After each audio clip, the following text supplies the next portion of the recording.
But without further ado, welcome everybody to, this is easy, this one, For Wild Places' 20th trail chat. That's an easy one. Usually I get all confused with the fingers. 20th trail chat presented by For Wild Places, supported by Smartwool. Check them out. My name's Will. My pronouns are he, him. I'm based in Port Kembla on beautiful Dharawal land, and I'd like to acknowledge the traditional owners of this land and pay our respects to elders past and present. For Wild Places is a group of activist runners with a purpose: to use our love for trails as a tool to make a difference, to protect our planet and its wild places. If that sounds like you, check us out and consider joining up today. We organise these chats roughly once a month, just to talk life, running, sports activisms with special guests. We also just talk about life.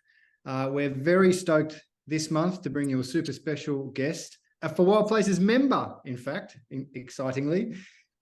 She was in her mid-40s when she took up running. Apparently, I just read this, one of her Airbnb guests was planning to run 40 Ks in the Blue Mountains, and she was like, how is that even possible? And well, how is that possible? Since then, she's represented Australia twice at the World Trail Championships. She came first in her age group, 17th female overall at the 2022 UTMB. Took out the Grand Slam at the Buffalo Stampede, 153 Ks. This included a win at the 100K event. All of this on her 50th birthday weekend. She also came in at third at UTA 100 this year. I could keep going with these impressive things, but we do need to wind up within the hour. So I'm just going to leave it at that awesome list. She was a guest at our For Wild Places camp earlier this year, so a bunch of you have been lucky enough to already meet her. She worked for Greenpeace for many years, and she now works for New South Wales National Parks. Please welcome Lou Clifton. Woo. Hi, Lou. Hi, hello. Thanks for inviting me on. Good to see you all. Thank you for coming. Now, I promised, because in the pre-chat, we nearly launched straight into the tough questions, but I promised we'd just jump straight in to this question of, Lou, we were so sorry we heard about the rolled ankle in the Grampians recently. For folks out there who don't know, Lou was competing in the Grampians Peaks Trail getting my words mixed up, the GPT 100, until a badly rolled ankle forced her out at, I think, around 90 Ks. Lou, I can see on Strava you're cranking out the Zwift bike pretty much every day. So you must, how are you going? Yeah, much better. Obviously the rolling my ankle in the race and having to kind of hobble over wet boulders for 8 kilometers to get to the next aid station was at 2 a.m. And getting there at about 5 a.m. was not particularly pleasant, especially you don't mind a bit of pain in a race, but when you've got the pain knowing you're just about to pull out, it's it's a bit grim. But yeah, it looked pretty bad. I was in a moon boot with crutches for a few days. But yeah, it's starting to come good now, and just trying to keep fit on the bike, as you've seen. So I mean, you mentioned earlier that it's not 100%, but you were feeling good about it. Like, what's your plan for the next little while? Yeah, so I seem to manage. I seem to manage to roll it both ways somehow. So there's some ruptured ligaments and some bone bruising, and as my physio said and the nurse said, you did a very good job on that. So so it's a little bit swollen. There's a little bit of pain in there. It's not really quite ready for the impact of running just yet, but hopefully I might be able to start back in a week, I'm hoping. So I'm just about to go to my go to see some family over Christmas, and I won't have my bike. So I'm sort of hoping that, I'm thinking I'll just get out for some walks and maybe try and do a few little steps and see how it feels. But yeah, I want to be really careful. I've definitely not listened to my own advice that I give people in the past and pushed through injuries, and then they've just lingered for a really long time. So yeah, I don't want that. So I'm trying to be patient this time. Oh, great call. I actually want to come back to some of that a bit later, but I noticed in one of your posts you said, ironically, the year ended in a similar way as it started, with an injured right leg. How's the knee? Like, is there any good news here? Is the knee, is the knee good?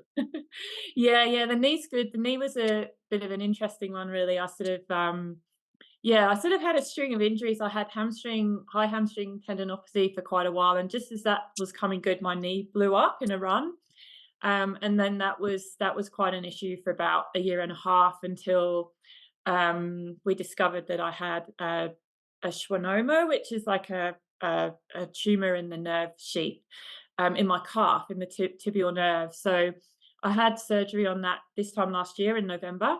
Um, and yeah, I've just been spending the whole year trying to get that right leg strong again, because the impact of that on the nerve was that my calf was quite atrophied, and the leg was just all a lot weaker on that side. So yeah, that was a lot of effort this year, going to the gym and just being really focused on that. I just decided that I didn't really want to race if I didn't have that sorted out, because yeah, it was just impacting how I could run and race. So yeah, so the good news was Grampian Peaks is the kind of if I can get through this technical run with my knee without too much bother, I'll consider my rehab a success. So yeah, I think it has been a success. I got to, whatever it was, 85K or whatever, and then rolled my ankle on the same leg. So but yeah, when the knee was being pretty good till then. And yeah, I hadn't the World Trail Championship this year was in Austria earlier this year, and I didn't apply to go on the team because I knew it was going to be a very technical course, and I just didn't think I was going to be able to run it. So yeah, that was the silver lining. But yeah, hopefully hopefully I can get the ankle good a lot faster than I got the knee good. Sorry about that poor grammar. All good, all good. Um, yeah, I mean, it was a. I was just reading through. It's a lot of the comments on your post about this year were, "Oh my God, I'm just exhausted reading about it, let alone doing it." You must still be feeling pretty good about the year. Yeah, yeah. I mean, I just my plan really for the year was just to do just race in Australia and do some smaller races, and not spend money going overseas if I didn't feel fit enough to race the way I'd like to race. Um, Obviously anything can happen in a race, as we as we see. But I just wanted to really focus on that rehab. And then, yeah, the races at the beginning of the year, I wasn't really feeling particularly fit. And then my physio, who's actually in Melbourne, so he's down your way, Dr. Christian Barton, has been amazing. He had said, within 3 months of starting your strength training, you should be starting to feel a bit better, and hopefully within 6 or 8 months you'll be back to where you'd want to be. And it was pretty much on the money. So yeah, after UTA, I guess things just kind of picked up, and that gave me a lot of confidence. Being able to finish third in that race was amazing, and it was came third in 2017 in a faster time, but the course was a bit changed that year, so it was slower, but it was much faster than I expected I was going to be able to finish. So I was really happy. Yeah, that's brilliant, brilliant. Yeah, Hey, just about GPT, I know we've got some yeah, folks on the call who did it yeah. as well, but I just wanted to ask about the course. Is it awesome? We our last chat we chatted to Cara Ryan, Oh who yeah, was, yeah. yeah, she'd just spent several days walking it and was raving about it. But yeah, how did you until the stupid ankle? How did you find the course? Yeah, look, I'd done a bit of training out there. Actually, it was it just before or just after? Just before I came to the camp in Hotham. I had a few days in the Grampians, so I was pretty lucky. Earlier in the year, the GPT training camp and the For Wild Places camp were back to back. So I just had this like awesome kind of week and a half where I went down to the Grampians and ran with Joseph and the team down there, and did a bit of training on the course, and then went to Hotham and did the Four Wild Places camp. So it was amazing. But yeah, I'd run a fair amount of the course, so I knew what to expect. And I'd done a lot of heat training because I expected it to be really hot, but then it just just bucketed with rain. And so yeah, I mean, it's really stunning. It's beautiful. But yeah, and it's very technical. It's just still rocky. So what can I say? There's not a lot of not a lot of fast running in it, but interestingly, a lot of the downhills seem to be quite well groomed when you're going from Mount Zero to Dunkeld. So there are some kind of nice flowy downhills off the mountains, but yeah, it's slow going. So Yeah. I love the rocky outcrops in the Grampians. Just on that note of slow going, can you tell us a bit about, well, you kind of already have, but a bit more detail on the prep, like, strength sessions, plyometrics. Like, yeah, you mentioned it's really technical. Can you just take us through a bit more? This is something I'm quite interested in. Sorry to other folks. Yeah, just how you were, what your plan was like in the lead up. yeah, I guess. Well, I sort of broke my plan for the year and went to France to do CCC because I got a guaranteed entry through UTA, and I was feeling like my knee was good enough to sort of go and do it, and it was a good opportunity. So I guess that was the kind of start of the training in some ways because that's pretty technical in parts as well and a lot of elevation. I would have really liked to have gone down to the Grampians and done a lot more training, but it's just a really long way from the Blue Mountains, and it's hard to find the time. But if I do it again in next year, I'll definitely go down and do a bit more training on the course. So I just tried to choose routes in the Blue Mountains that were somewhat similar. I mean, there's been some amazing track work done on my national parks recently. So on the Jameson side of the Jameson Valley side of the mountains, the trails are actually not really that technical. Like there's a lot of stairs, but it's sort of quite smooth. It's not running over really uneven rocks and surfaces. So I did a little bit over Mount Solitary and yeah, a little bit in the Gross Valley, which is a bit more technical. And yeah, I just tried to not kind of default to sort of easier fire trail runs because I knew that wasn't really going to help me. So that was part of it, and I did a bit of heat training, expecting it to be really hot. But yeah, I think it's a win-win when you do heat training anyway, even if it's cold and rains for 2 days. And what else? Yeah, I mean, the strength work, I just continued with my gym rehab that I've been doing for my knee, but I did add in quite a bit of plyometrics just to, yeah, I guess sort of mentally and physically kind of get the neurological pathways used to just kind of stepping off big rocks or jumping off rocks. Mhm. Because when you've had pain in your knee for a while, it's kind of hard to do that. And then age plays a factor as well. You just get a bit less springy, and I think a bit less brave, some of us, as we get older. So yeah, I just tried to really practice on more technical terrain, and I did quite a lot of jumping and hopping and skipping and stuff at the gym, which is fun. Awesome. Hey, I'm just going to go on a tangent here. You kind of lit up a bit there talking about national parks and the trails. What, if you don't mind me asking, what's your role at national parks, and are you involved in trail making or trail maintenance?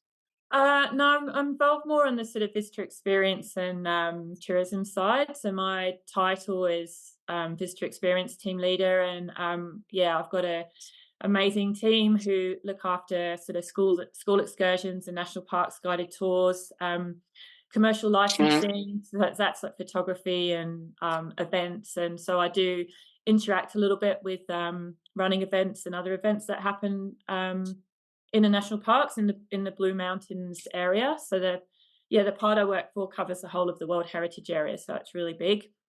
And then yeah, we have a visitor centre, and then I do a lot of tourism work with the tourism organisations. So Yeah, yeah, it's a good job. yeah. And are you? I mean, how do you balance work and all this intense training? I know it's kind of a hard one to answer because you just kind of do it. But do you have have you got any tips for people for balancing the work life experience? It's pretty hard, as I think Mm. everyone on the call probably will know. yeah, you just have to sort of fit it in where you can. And yeah, I guess the training, it has to be a priority. If it wasn't a priority, it just wouldn't get done. So other things like cleaning the house, tidying up, shopping has sort of like get pushed to the bottom of the list. So yeah, it's kind of yeah, work and training, and then I coach as well. So this year I actually reduced my hours to 4 days a week to just have a bit of extra time, so I could get my coaching done on a Friday and Saturday, and I try and get all of that done. So on Sunday, I'll usually have a long run, but then I just don't want to work the rest of the day. So that's how I try and balance it. But yeah, it's pretty hectic. My husband Steve is just super, super supportive. I totally couldn't do it if he didn't. He does a lot. So yeah, to help. Yeah. Yes, supportive partner. That's a Yeah. have that column ticked. Yeah. Um, I'll just check the time. I want to have plenty of time for other Yep. questions from other folks. Sorry, Lou. I just wanted to ask. Yeah, I noticed last year you did. Oh, sorry, this year the plan was not to travel overseas, but then you did travel overseas. Yeah. What have you got? Are you kind of with the ankle? Are you like holding off on scheduling any more races at this point, or what? Like, what are your plans going forward? Yeah, so my plan, so I've kind of trying to plan my year around a couple of things that I want to do. So I really want to do the World Masters Trail Running Championship, which is in the Pyrenees in September. So I only really heard about this event last year and thought, well, it would really be really good to do a race where I'm racing people the same age as me, rather than like 20 years younger or 30 years younger. So that's kind of my A race, I guess. And then I've got some plans for a pretty epic FKT, which I've been talking to for Wild Places about, which I'm hoping to do sort of late April. And that will probably take up the sort of, kind of planning and training up until April, and then a fair bit of recovery. I've gone into the lottery for Leadville because that's been on my bucket list for a while. I've been in the lottery twice before and not got a place. So if I do get in, I'll be kind of managing, or hopefully going to the States to do that in August, and then to Europe to do the Masters race. So that's kind of my plan at the moment. Have entered a race in Tassie as well earlier in the year, but I'm just going to have to see how the ankle goes. I'd entered it before I rolled the ankle, so yeah, have to see how that pans out. So the answer is heaps. That's excellent. I Are we? was thinking that wasn't very much. I'm sure there's some other things in there. Probably some other Um, bits and pieces in between. this FKT sounds exciting. Is that on the? Yeah. Can we talk more about that, or do we need to? Yeah. Yep. Let's spill the beans, hey? Yeah. Well, so what's the Yeah. plan? Where to where? So the plan is to well, I say FKT, but really it's just to complete it, the Australian Alps walking track. Oh, So this has kind of been a seed in my head since COVID, when everyone went a bit FKT crazy. And I think even before that, I think I was doing a bit of a recce run out near Falls Creek for Alpine Challenge a few years ago, and we Steve was with me, and we took shelter from a storm. I think these lightning storms seem to follow me. And there was a young guy in the hut, and he was walking the whole track, and so that was my first. Oh, what is this? I didn't know that there was a huge route. So yeah, I've been thinking about it since COVID. I haven't done a lot of detailed planning. I've been sort of working through the book, and then when I was at the for Wild Places camp, came up in conversation, and then just the team there just kind of totally ran with it, and we're like, "So when are you doing this? We're all coming to help." And so yeah, that's kind of really spurred me into, okay, just like maybe I should kind of get it together a bit and try and make it happen. So I haven't done anything that big ever. and it looks pretty gnarly at the moment. I've contacted a guy that has did go out there and do it a year or so ago. So yeah, hopefully going to catch up with him and get some inside knowledge. But yeah, I'm planning to do it supported. Originally, I was thinking I'd like to be a real kind of purist and do it unsupported and take all my own stuff. But then I decided I actually rather a couple of things. I'd rather try and move faster and not have to carry a lot of gear, but Mm, also that would just be a totally kind of solo mission. Like no one else would be involved. And, I think like having a team and working with a team and having Steve involved would just be a lot more fun. mm. So yeah, so I'm planning to do it, yeah, like fully supported and carry minimal gear and yeah, just have a bunch of really nice people setting up food and sleep for me at the end of each day. So Yeah. yeah, a lot of beers will have to be bought at the end of that one, I think. Geography is not my strong point. Oh What yeah. where are you talking point, which point to which point? Yeah, okay. It's probably not mine just yet either. But so it starts down at Walhalla.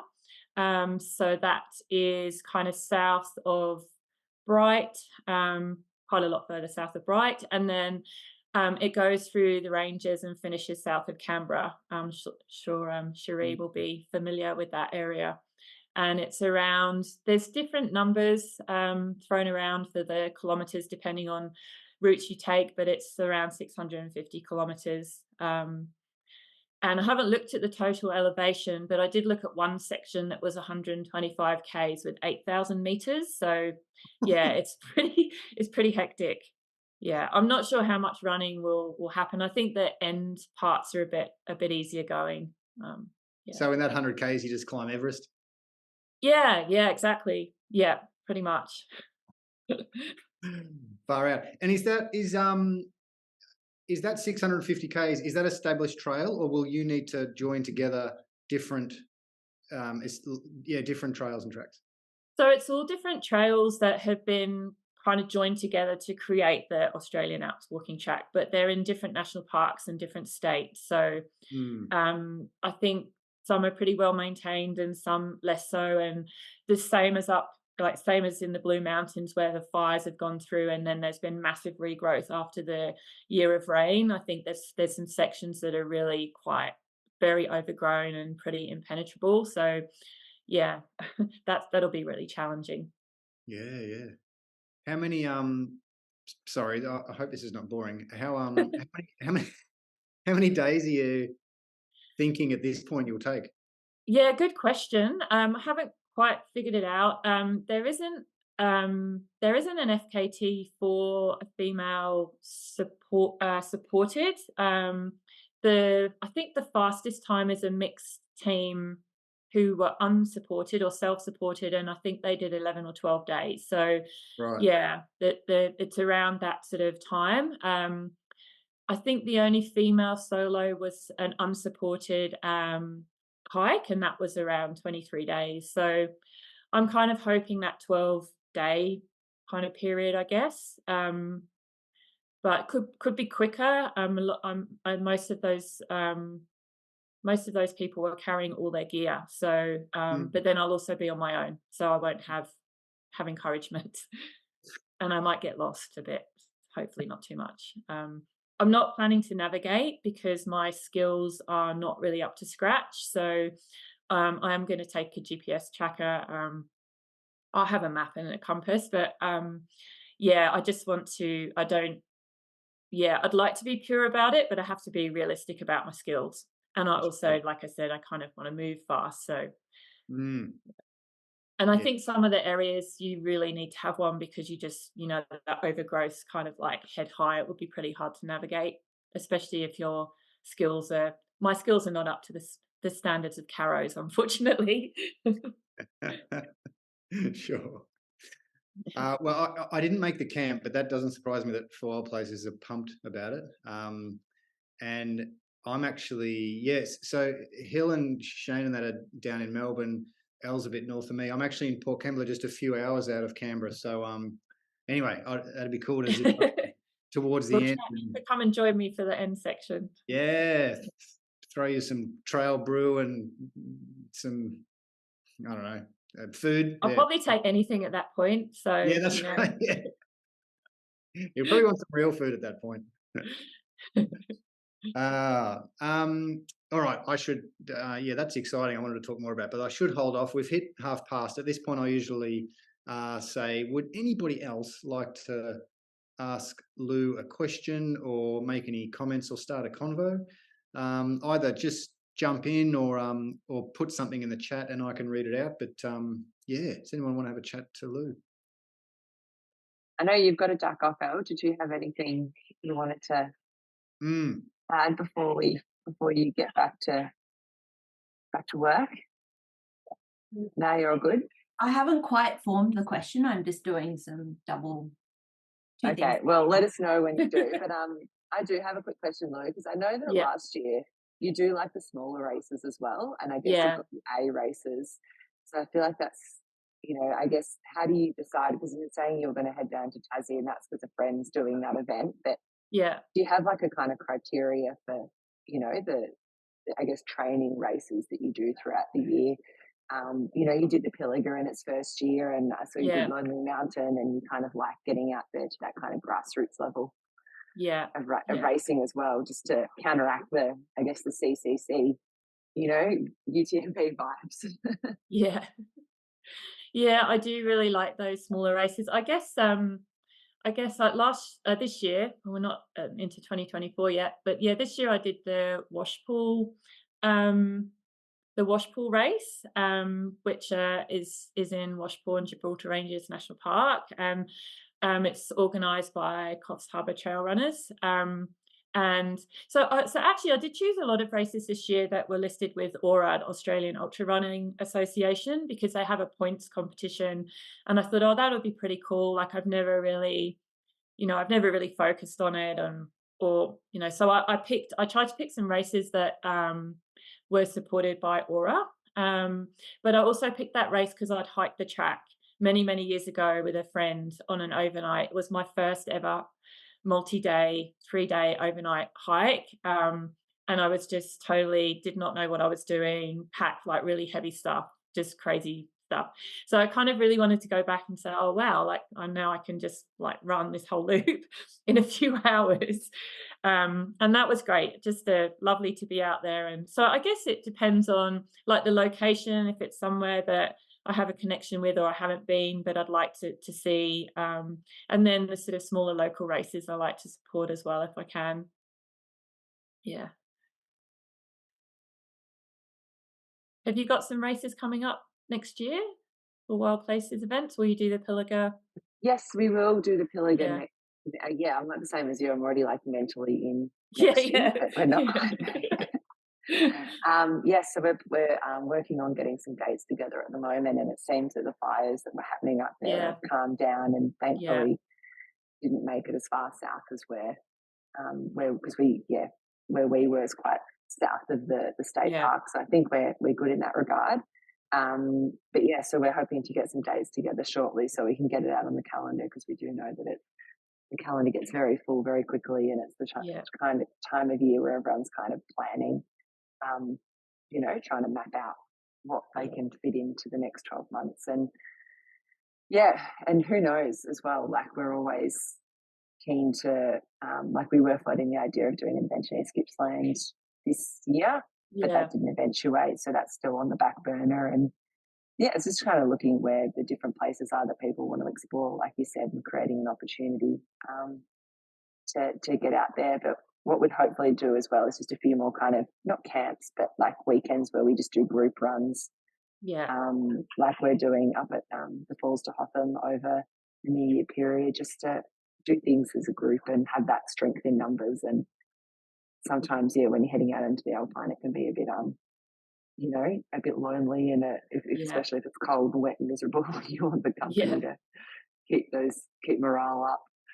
Yeah, for sure. Yeah. So good. We'll keep you posted about Pilliga, but it's hard with the calendar so full. It's like September's a good month, but it's also a busy time of year. Yeah. for sure. Mm. I formed a question, if I can jump in and ask Cool. it. Go for it, In Al. the longer distance events, and you're potentially not racing as well as what you would have liked to, how do you go about keeping your mental game in track and not doing maths and trying to calculate, well, if I go at this pace, it's going to take me this long, and do I actually want to keep going? I do a lot of maths in my head. And I usually just do the same maths over and over again for many, many hours, which is just like, why am I still going through this again? So I don't know. I guess like if it's not really, I know that it sounds kind of a bit sort of cliched, I guess, but it is really that just sort of being in the moment. And I guess the more events that you do, or even like long training runs, the more you realize that things can change really quickly from good to bad, from bad to good. Generally, if I'm not feeling that great, I might think maybe I haven't eaten enough, unless I'm sick. That's a whole other topic. Yeah, had lots of trouble with nausea, but generally if I'm feeling low on energy or a bit flat, then I'll try and it's usually haven't eaten or drunk enough. But yeah, just kind of resetting, I guess, as you go to maybe you have a goal in your head and you see that slipping away, but is there something else then that you can kind of reach for, so, and make that your focus.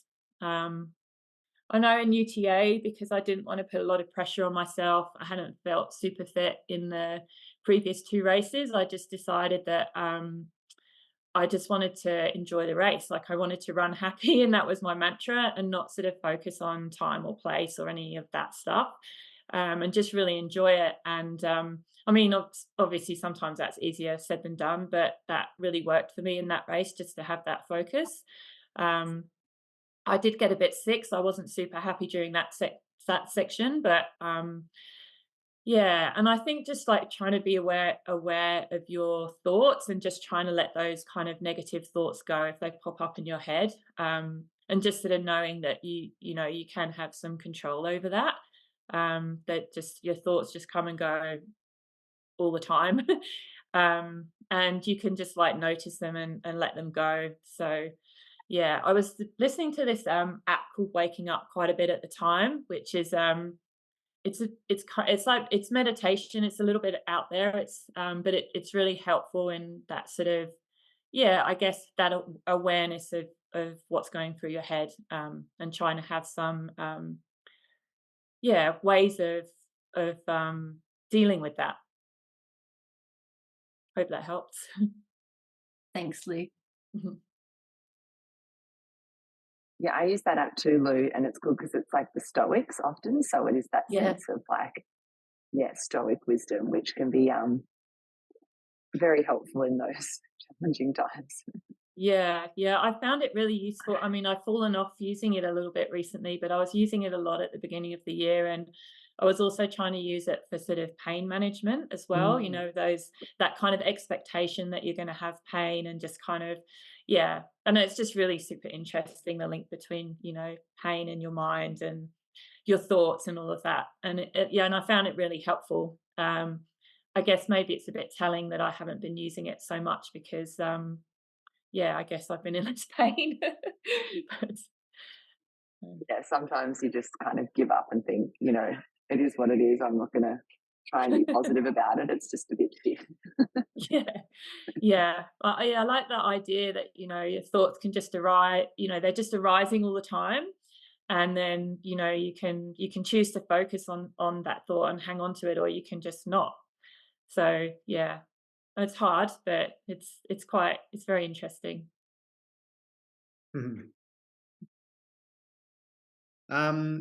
Lou, if you don't mind me asking about you, I asked before about specific training around the GPT, but I was just going to ask you about strength. I'm heading into the back end of my 40s now, and not doing a great job of staying injury free, and I'm trying to work out the balance between keeping running fun and maintaining strength and all that kind of thing. I just wanted to, like, how do you what have you got a normal routine like whether it's how many times you're hitting the gym? Like, do you cycle in general, or is that just a recovery thing now? Like, yeah, what's your strength routine to make sure you're not losing kind of muscle mass as we all get on? Well, I've been really good with it this year. I mean, in the past, I've just tried to. I've intended to, I'll go to the gym or do strength training 2 or 3 times a week, but it has been that kind of lower priority thing that gets dropped off quite a lot. But I've definitely noticed going to the gym this year 2 or 3 times a week, every week, pretty much, unless I'm sort of tapering or recovering. It's just made a huge difference, not only to my knee, but I've actually had no other injuries apart from rolling my ankle, which was kind of nothing to do with strength training or anything like that. It was just a unfortunate, slippery bit of rock that was on an angle. um, yeah, so I've been doing the same exercises that my physio gave me at the beginning of the year, twice a week or for the whole year. So I don't really have to think about it. That's all I do, and I've sort of just like I've built up the weight since the beginning of the year, and then I do some other stuff as well, because that's all kind of, well, legs and core, but I tend to do some arm work as well, and back and stuff like that. So yeah, I think it's really, really important, and I know that everyone says that, and that it's really important for staying injury free. But I guess I've just really experienced that this year as well. Like I say, not only with the rehab, but just not having any other injuries. So and I don't think that you have to do a lot, but yeah, I mean, I do think that if you can get to the gym and move weights, and I'm sure that Cherie will have some good words on this too. Yeah, it's really beneficial. So, and especially as you get older, and especially for females as well, getting older, weight training is super, super important. It's just, yeah, you just start losing your muscle mass pretty quickly, and then it's quite hard to get it back. Yeah, Did that answer your question? yeah. Yeah, I kind of hit that point where I know. Well, I'm really interested in other people's routines and what's working and what's not, because I've also had that whole, should you go with lots of reps on lighter weight, or should you try and build up? It's interesting that you built up the weight, because I've had some different opinions on that. But my actually key thing was when I was doing the gym a couple of times a week and I was like permanently sore. Unfortunately, that was kind of when I had the best stretches of not having an injury. So Yeah. that's kind of a sign for me. If I'm not sore, it probably means I'm not doing the proper strength training. Yeah, look, it is hard. Like, I've definitely, if I do a gym session and then say I have a hill session or a fast session the next day, it can really influence that. So you have to, I try and time it so that it doesn't, but it just doesn't always work out that way when you're trying to fit stuff around work as well. So Yeah. then I just, if I do a hill session and my legs feel really heavy because I've been to the gym the day before or the night before, and I'm a bit sore, I just, don't beat myself up about it. It's like, well, my legs are really heavy. So yeah. But yeah, I mean, lots of lighter weight and lots of reps, or heavier weight and less reps, do different things. But yeah, I think if you're only doing it a couple of times a week, it's probably not going to make a huge difference. Mm, mm. Shane, would you like to ask a question? Thanks, Will. Hey, Lou, there's been a few events in the Blue Mountains postponed or had course changes due to sort of inclement weather over the last few years. Yeah. How do you see that sort of environmental impact in that area impacting that visitor experience, in the next 5 years or so? Well, I mean, it's happening now. The parks were all closed during the fires, 2019, 2020. A lot of tracks were completely decimated by the fires and the floods. And there's been a lot of rebuilding. And then at the moment, a lot of Blue Mountains National Park is closed beneath the escarpment due to the heavy rain the last couple of days. So I think that the sort of the impacts of climate change are already being felt, and there are like new strategies in place for how to I guess, try and manage visitor safety as much as possible, bearing in mind that, you know, these are still wild places. It's nature. There's no control over what's going to happen. And people have to sort of make their own decisions about what they're going to do. But yeah, I mean, I think there'll probably be more impacts like that in terms of closures and, you know, potentially some tracks not being able to be reopened, and so on. But yeah, I mean, a lot of the events have got contingency plans. So yeah, parks talk to the organisers about different options should different scenarios happen. And they try and plan around it as much as possible. Thanks, Shane. And Cherie is just put in the chat, absolutely agree with you, Lou, and also continuing with any physio rehab you've been given. I think that's the hard part, isn't it? Like, you go to the physio and like, do this and this, and like, yeah. And then you get home and you're like, I don't remember any of that. On the back of yeah, time is a tricky one. On the back of Shane's question, Lou, what was I going to ask? I just had a complete mental blank. Do you think, like, is there, I don't know, I only know what it's like in Victoria, but in New South Wales, in terms of getting an event permit, is there any, like, an event's doing enough to help, I guess, because parks have to do a lot of work, especially before UTA, to get all the trails ready and make sure that they're in a good condition so they're not negatively impacted by having thousands of people on them. But are events, especially like ones that probably make a lot of money like UTA, kind of, do we need to change the system so that way they invest more money into the landscape to assist parks with those, enormous amount of, pruning and track works that need to be done before events?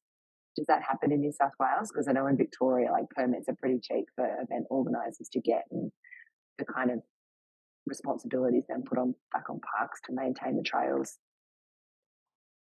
Yeah, I mean, yeah, the permits aren't really expensive, and there isn't really a different. There are different pricing structures, but yeah, it kind of depends on the number of participants. So if there's a very large number of participants, such as at UTA, then yeah, the income back is a bit higher for parks.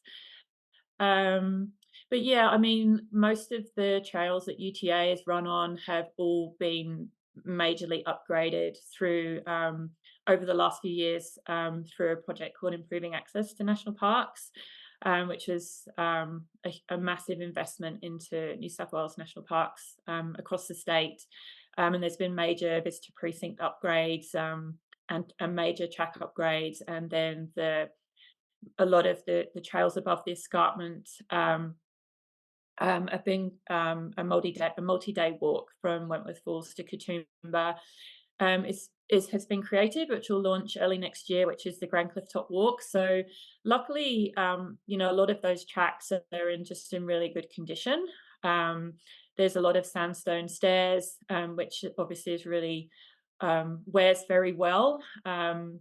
And can't be damaged by the fires either. So from that perspective, and then through the number of participants, that's kind of how the trails are managed. But when an event might be in a wilder place, or a more remote place, or I guess it just depends on where someone wants to run it and what the particular values are for that area. There may be different criteria for events. So, I mean, there are a lot of people in UTA, but then those tracks, there'll be far, far more people over the whole year that walk through those tracks and then run it over those few days, although obviously that's concentrated over a few days. Totally. But there are participant limits in other areas for that reason, to protect. Yeah. That's interesting. And because as well, you did a lot of work during the fires of 2019, 2020. Has there been any recent fire activity in the Blue Mountains? And how do you kind of prepare when it has been a kind of wetter winters and probably a lot more growth out there, that the hazard reduction side of things? So I'm fire trained, but I'm not on the fire team. But yeah, fire management is absolutely massive in New South Wales National Parks. It's a priority. There are there's targets for hazard reductions, and the teams try to get through those as much as they can. Can be really difficult around weather. So is it too wet? Is it too windy? That kind of thing. So it is, but yeah, there's significant plans around that. And then, in terms of recent fires, well, in the whole of the branch, which covers the World Heritage Area, there's been lots of fires popping up the last couple of weeks. But we've had some heavy rain last couple of days, so that's hopefully dampened it all down. Yeah, so we've had fire crews out on all those fires the last couple of weeks. And going out to help other crews, so out at the Pilliga as well. Yeah, totally. It sounds like, the smoke from the Pilliga fires has made Sydney's air quality as bad as New Delhi's recently, which is just crazy. It was actually really bad here in where I am in Mount Victoria a couple of days ago. It was actually a little bit of a flashback to 2020. And it just just got up and could smell smoke, and it was like, it was very bizarre. Yeah. It's I think after that 2020, we're all very cognizant of the exercising and the limits that it places on what you can do outside, because it's just not worth it.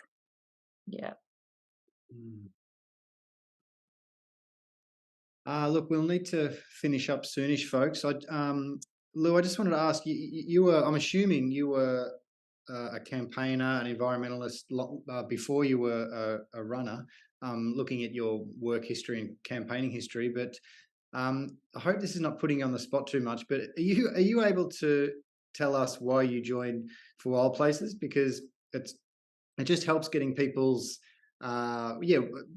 people's stories, because we want to convince more runners to get on board and help us protect wild places and the environment. So if you don't mind, why did you do so? Yeah, okay. Well, like you said, I've had worked for Greenpeace in the UK for quite a few years, and was really involved in campaigns and activism, and actually moved to Australia to work with Greenpeace Australia Pacific. So that job brought me to Australia. And I've done lots of, in addition to sort of activism, I've also done a lot of volunteering work over the years. And I guess after I sort of got into running, I just, I wasn't doing anything like that because I just didn't have the time. And I was sort of having a little bit of an internal struggle with the amount of time I was spending, running and training and racing, and kind of not really feeling like that wasn't of good use. It's a very kind of selfish pursuit. Although, it's just, it's great when people say that they're inspired, and, I hope that for sort of women in their 40s and 50s that I do give some inspiration. So that's fantastic. But then, I just wanted to do something useful with my running, and I've been thinking about it for a long time. I hadn't really figured out what I could do. I had some ideas, but I hadn't kind of worked out what I could do with it. And then, I saw the Pilliga race. So signed up for that. And I had actually my first job with Parks I did cover that area. So I knew it pretty well. I'd been to Pilliga Pottery, and I knew that area pretty well. So I was really keen I'd stayed there before too. So I was really keen to get back out there and and just support For Wild Places. And that's where I met Hillary, and kind of since joined up and came to the camp, and and hoping to work with For Wild Places through this planned Australian Alps walking track mission to try and help raise the profile and do what I can to help For Wild Places. So I'd encourage anyone who loves trail running, loves being outdoors and loves being in nature, and for the cost of a few cups of coffee, you can join For Wild Places and put your running to some good use, and here's some interesting podcasts with amazing people like Caro and others that you've interviewed, and yeah, get involved, especially if you're down in Victoria. You've got lots of stuff happening. So For sure. Yeah, we need to do more in New South Wales, but I have recently just signed up to do a course in Blue Mountains, so I'll be up there twice next year. So I feel like I'm already planning some traction events around that. So we'll be coming awesome, to great. to your neck of the woods next year, which will be exciting because there's such a great community in the Blue Mountains as well. Yeah. Pity not to be more present out there. Yeah, actually was thinking about wanting to sort of get some trail runners together to sort of help with working on tracks or track work or volunteering, but it's a little bit tricky. It's kind of easier said than done. So but yeah, I mean, traction would be great. So if you need any help with that, or you'd like me to organize anything here, I'd love to do that. So it'd be great. Done. Awesome. Thanks, And Lou. it's such a good name. It's awesome. Traction. It's brilliant. We can thank Paige Penrose for that. She's Paige. the genius that came up with that one. So yeah, thank amazing. you, Paige. Yeah. I love it. Yep. Brilliant. Just before we sign off, Lou, do you have some lovely Christmas/holiday plans? Just going to stay with Steve's family for a few days over Christmas, but yeah, pretty quiet. I'm hoping I might be able to do a few steps of running next week. And just trying to kind of relax and recharge the batteries, I think, after a big year. Yeah. I hope you guys will have a great Christmas and have a brilliant time down at Hotham. I'm envious. I wish I could be there. Yeah, Awesome. no, it'll be good. It'll be good fun. And initially I was a bit concerned about the weather, but I think at this stage it's going to be more wet than hot, but we'll wait and see. But yeah, it'll be interesting to head back there in a different season. And I'm sure, like I said, we'd love to do more stuff like this as well, kind of group runs that are more, bit of a mission followed by a pub meal at the end of it to celebrate our achievements. Sounds perfect. Yeah, exactly. Cool. On that note, thanks everyone for joining the chat. Lou, thank you so much. Massive congrats on an epic year. I know it didn't end the way we would have liked, but an epic year, absolutely, nonetheless. Big congrats. And best of luck with that ankle. Sounds like it's pretty much you're pretty much there already. But best of luck for that, and super excited to keep talking about this FKT or completion in early to mid next year. And folks, keep your eye on For Wild Places socials for updates on that. If I'm hoping we can help out there. Thanks again to Smartwool for supporting our trail chats. And yes, we've got some messages here. Thanks, Lou. Best wishes with your recovery and the FKT from Cherie, and happy Christmas. Happy Christmas to you too, Cherie. Thanks, Cherie. Yeah.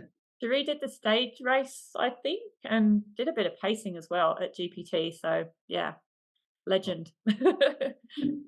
Thank you, Lou. Thank you, everyone. It was great to see you down there, and I'm sorry you had your injury there. Thank you. It was great to see you. For sure. All right. Yep. Thanks heaps, everyone. Happy holidays to all. And hopefully see you for the next trail chat. We've actually got Callum Hockey, the photographer, who'll be chatting with us in mid-January. So that'll be super interesting. I think he was another guest at the camp. So yeah, we'll just keep on with the camp guests. So join us in mid-Jan. Keep your eye out on the socials for that. Also check out forwildplaces.com/membership if you'd like to find out more and join. We'd love to have more people involved. Take care, everyone. Thanks again for joining in. See you next time. Bye. Thank you so much. Merry Christmas. Have a good break.